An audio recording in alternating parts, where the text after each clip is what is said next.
The concept of luck doesn't get talked about enough in the National Football League because you look at it, it's the manliest sport, the men against men down in the trenches, and there is no luck. The best team always wins, always. And there are certainly not certain teams like the Minnesota Vikings who just seem to have more unluckiness than other teams. Like, they always seem to find the banana peel. That is the question.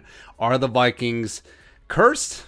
Are they just unlucky? A little bit of everything. Now, we certainly don't need to run through the entire history of the Vikes, right? We all know. We all know. But this season specifically, small sample size, yes. But, I mean, there's a lot of moments that easily could have gone the Vikings' way and did not, and the Vikings are now 0-2. So week 1 against the Bengals, you play poor all day long, you have all the penalties, everything's a mess, you can't protect Kirk Cousins, and then you're setting up for the game winner because Cincinnati just decides to give you a spot back in the game, and then the Dalvin fumble.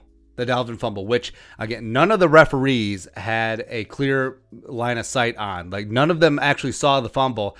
They only ruled it a fumble on the field, which is paramount, by the way, because it takes a lot. It takes clear visual evidence to overturn a call on the field. But they just called it that way because, oh, Cincinnati picked up the ball. They must have had it, which is just so moronic. And the video evidence clearly showed that Dalvin's ass was down. He still had the ball, but that's in the past. It's whatever. But if that goes the Vikings' way, or if Dalvin doesn't make it close, then the Vikings kick the game winner. Hopefully Greg Joseph made it, and there you go.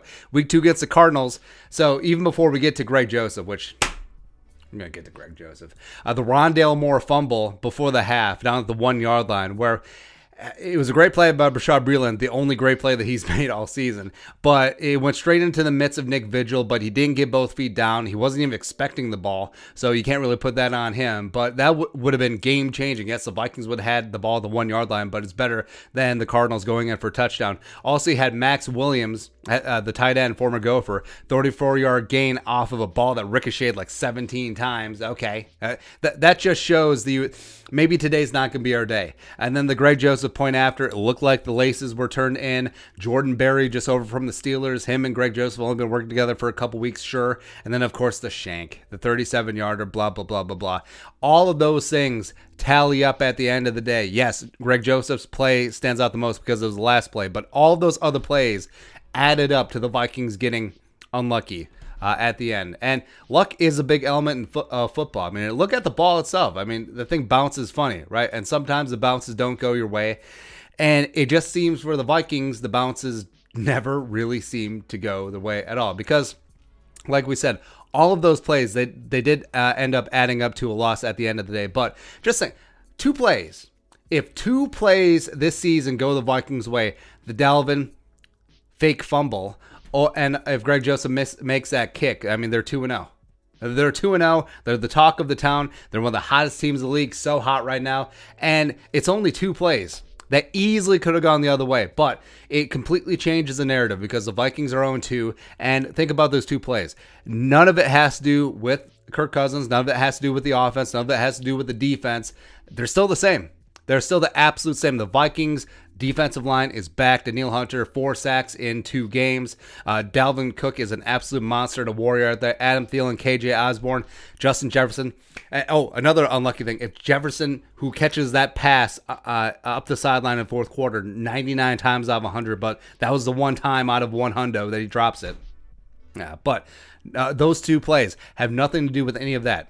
So it doesn't change the team. I mean, this is still the same team as if they ended up being 2-0. So don't cry in the breast milk. And I understand that thinking this team's unlucky, thinking that this team is cursed, it can become a self-fulfilling prophecy where you have this cognitive dissonance and it's like, oh, there's a lot of blue cars out in traffic today. Well, are there a lot of blue cars, or are you only looking for blue cars, huh? Well, are the Vikings really unlucky, or do you just expect them to? Do you always look them to? Do you wrap your mind around it's like, oh, Vikings are going to screw this up. They're going to give this game away if they have the lead. They're going to blow it if they do have the lead too. So no.